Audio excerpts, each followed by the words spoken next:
Պարոն Կարապետյան, սկզբից սկսենք եւ հիշեցիք, որ գործակալ լրագրողը Նյուզերեմից է ձեր հարցազրույցը, որը դարձավ պատմական եւ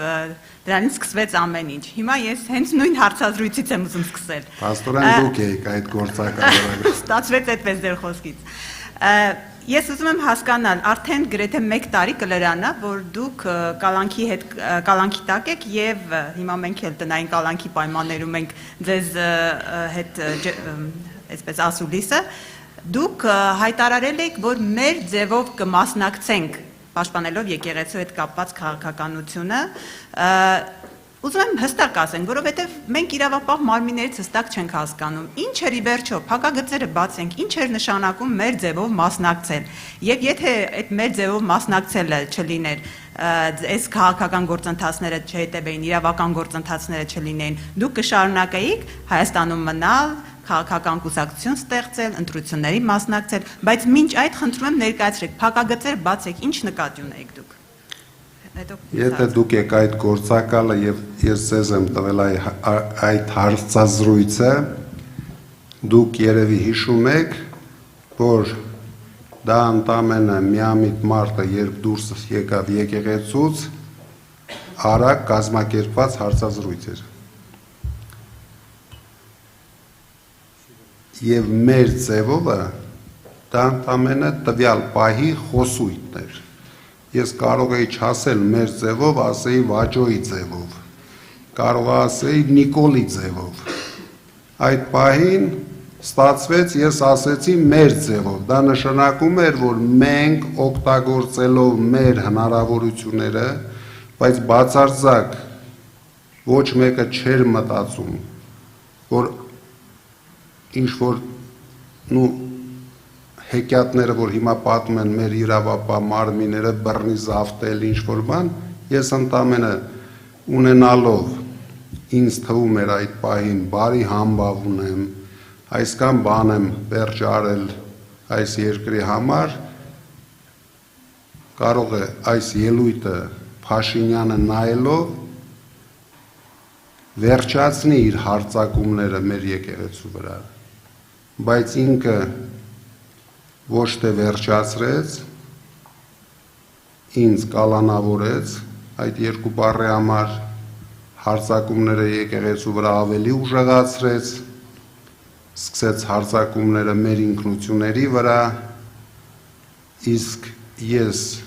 բոլոր դեպքերում ինձ համարում եմ շատ հայրենասեր մարդ եւ ես չէի կարող նույնիսկ բանտի խցում հանգիստ լինել եւ նայել, թե ինչպես է նա ձերբակալում մեր սրբազաներին, ինչպես է շարունակում հարձակումները մեր վեհապառի վրա, ամբողջ աշխարհում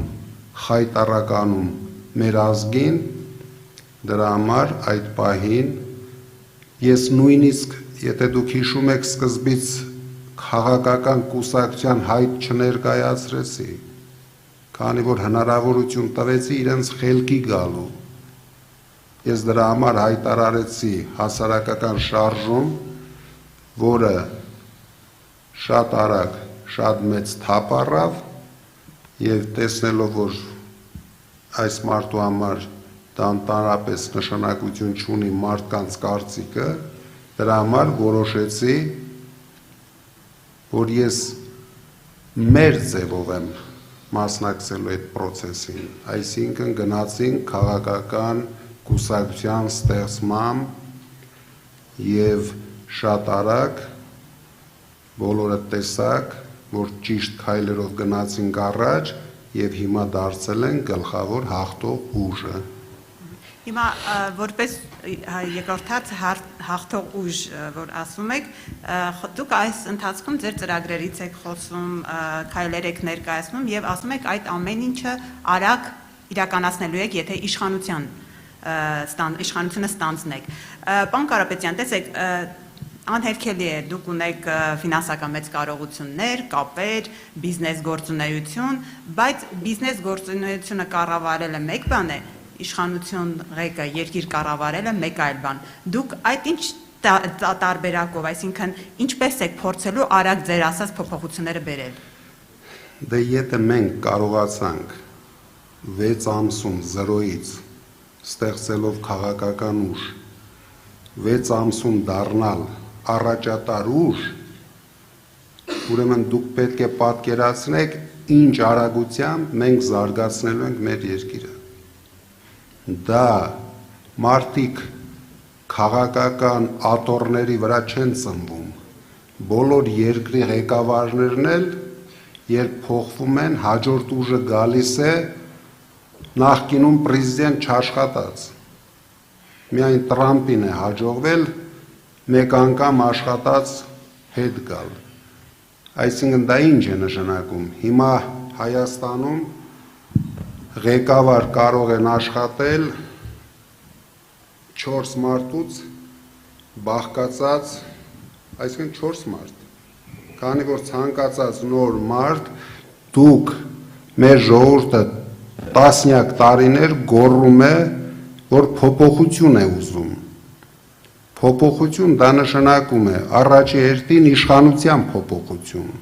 մարդկանց փոփոխություն, նոր մոտեցումներ կառավարման, որովհետև կյանքը առաջ է գնում, մարդիկ ովքեր կառավարել են, արդեն կառավարել են։ Ես չեմ ասում լավ են կառավարել, վատ են կառավարել, որովհետև ամեն մի մարդ կառավարում է իր ձևով։ Մենք կառավարելու ենք մեր ձևով։ Շատ մեծ արագությամբ տանելու ենք մեր երկիրը զարգացման, բերելու ենք փոփոխություններ ամեն ինչի մեջ, որովհետև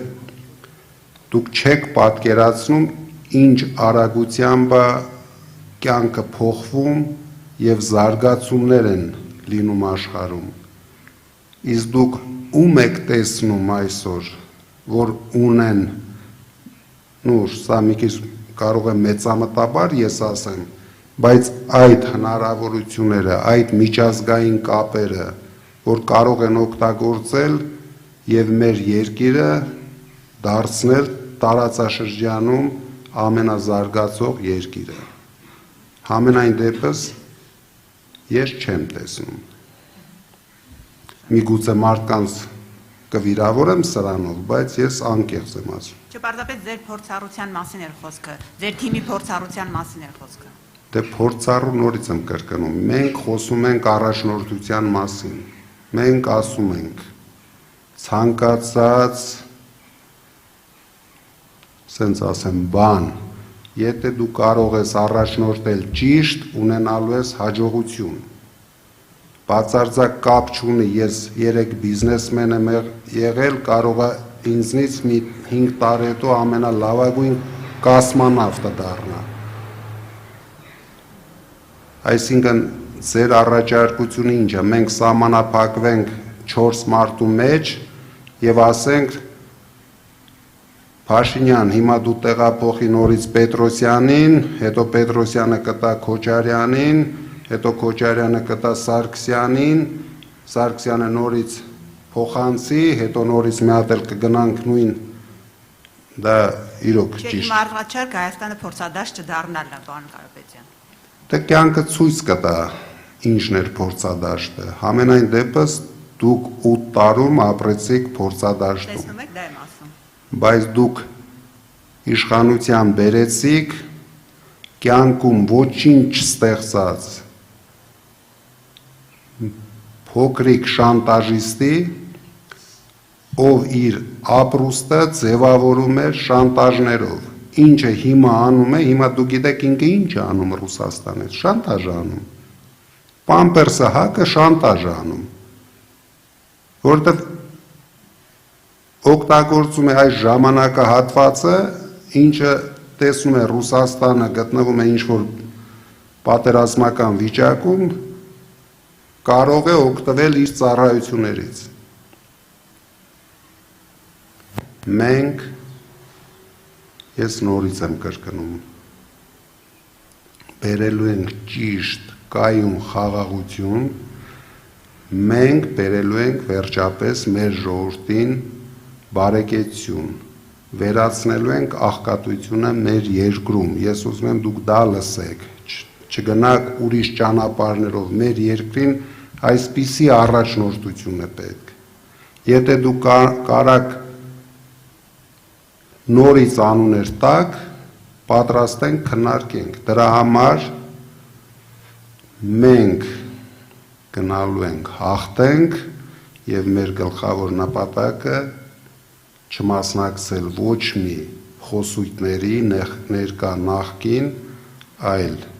առաջնորդել մեր երկիրը, համախմբել մեր ժողովրդին եւ ես կուզենայի, որ դուք 5 տարի հետո այստեղ այս նույն հարցը ինձ տայիք, փորձի մասին։